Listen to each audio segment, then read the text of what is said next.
The phone buzzed against my palm at 2:17 a.m. and the screen lit up with a single line that sliced the dark in half. I'm out. Meet me tomorrow. Same spot. Jay. My wife's breathing stayed soft beside me, one arm flung across my chest like nothing had changed, but the name on the message, J for Jake, the ex she swore was ancient history, felt like a blade sliding between my ribs. I stared at those 8 words until they blurred, until the room smelled only of the sour panic rising in my throat, and I knew the life we'd stitched together over 8 years was already unraveling thread by thread. I didn't wake her. I couldn't. Instead I slipped from the bed, bare feet cold on the hardwood, and padded to the kitchen where the glow of the fridge became my only witness.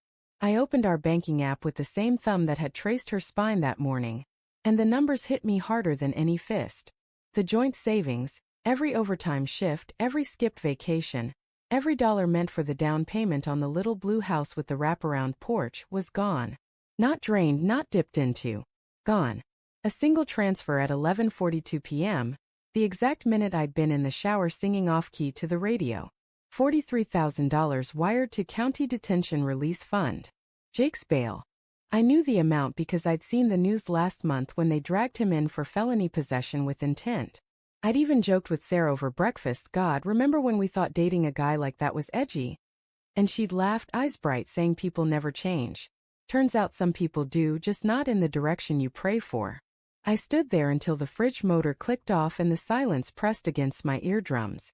My first instinct was to scream, to shake her awake and demand why the money we'd promised our future kids wasn't worth more than the man who once left her sobbing on our apartment floor.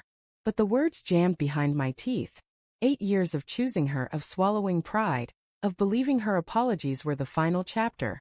Something in me calculated that one explosion would finish us faster than the truth already was. So I closed the app, set the phone face down, and did the only thing that felt like control. I opened a new browser tab and started moving whatever scraps remained. By sunrise I'd emptied the checking, the secondary savings, the emergency credit line she didn't know I'd added last year after the furnace scare. I funneled it all into an account under my name alone, fingers trembling so hard I had to retype the routing number 3 times. I left the joint credit cards active, let her feel the first sting when the gas pump declined, but every safety net we'd woven together I cut loose and nodded to myself. It wasn't revenge, not yet. It was oxygen. I needed to breathe before I decided whether to burn the house down or walk away from the ashes. Sarah padded in at 7, hair tousled, wearing my old Penn State hoodie like any other Saturday. She kissed the back of my neck while I stirred eggs that suddenly tasted like chalk. You're up early, she murmured, voice still husky with sleep. Everything okay? The question floated between us, innocent as steam. I nodded, scraping the pan harder than necessary, and said work had emailed about quarterly numbers. Lie for lie, I figured. She bought it, humming as she poured coffee, and the normalcy of the moment was its own kind of torture. Like watching a movie where you already know the ending but can't look away. The doubt had been creeping for weeks, I realized later, the way mold blooms behind wallpaper you swear is clean. Little things. Her phone always face down now. The way she angled the screen when a notification chimed, the sudden girls' nights, that left her perfume lingering on coats I didn't recognize. I chalked it up to stress. She'd been gun-shy since her mom's cancer scare, jumping at shadows, and I doubled down on being the steady one. Extra hugs, surprise takeouts, sex that felt like apology even when I didn't know what for. I told myself marriages ebb. I told myself a lot of things.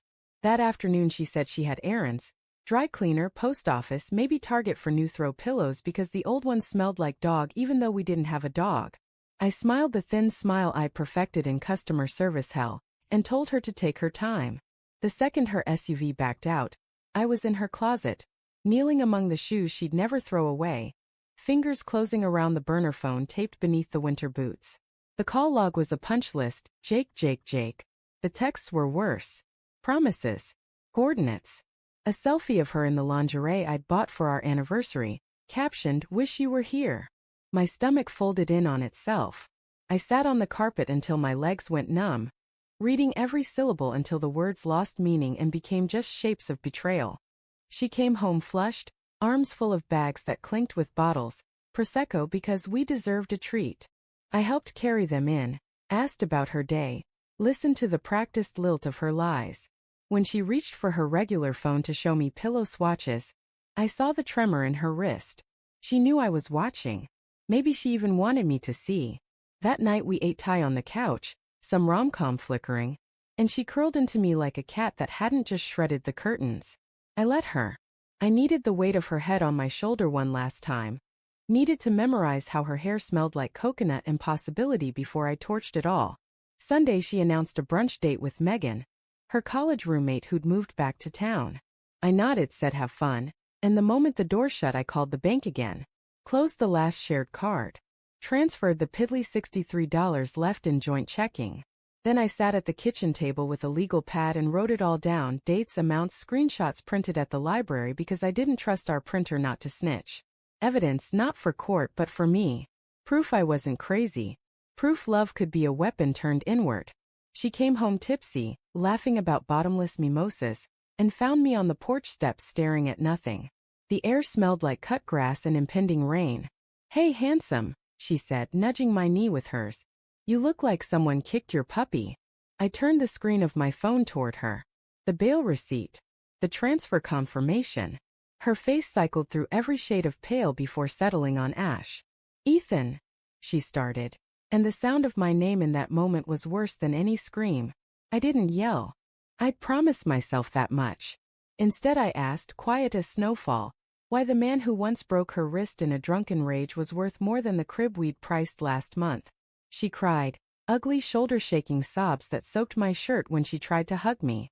She said Jake had changed, that county jail scared him straight, that he'd promised to pay us back with his VA disability once the paperwork cleared. She said she panicked when his mom called begging, that she thought she could fix it before I noticed, that she was going to tell me everything tonight. Every excuse tasted like rust in the air between us. I listened until the sky bruised purple, until the first fat drops hit the railing. Then I asked the only question that still mattered. "Do you love him?" She hesitated, half a heartbeat, maybe less, and that pause was the real divorce paper. She swore it was just guilt, just closure, just one last kindness to the girl she used to be. But her eyes flicked to the dark beyond the porch light, searching for escape routes I'd already mapped. I stood up, knees cracking. "I moved the money," I said. "Everything left. It's gone where you can't follow." Her mouth open, closed. For the first time in 8 years, Sarah had no story ready. I walked inside, locked the bedroom door, and slept on the floor because the bed smelled like her lies. In the morning I was gone before she woke. Duffel in the truck, new apartment keys burning a hole in my pocket, the legal pad tucked under the seat like contraband. She called 7 times that first day. Texts that started with apologies and ended with accusations. I read them in the parking lot of a diner that smelled like bacon and bleach, then deleted the thread. My mom left one voicemail asking if I was safe. I texted back a thumbs up emoji because words felt too heavy. On day 3 Sarah showed up at my office, mascara tracks like war paint, begging through the glass for 5 minutes. My boss, good guy divorced twice, escorted her out before I had to. I watched from the window as she stood in the rain, hoodie plastered to her skin, looking smaller than I'd ever seen her. Part of me wanted to run after her with an umbrella. The rest of me remembered the crib. Weeks collapsed into routine.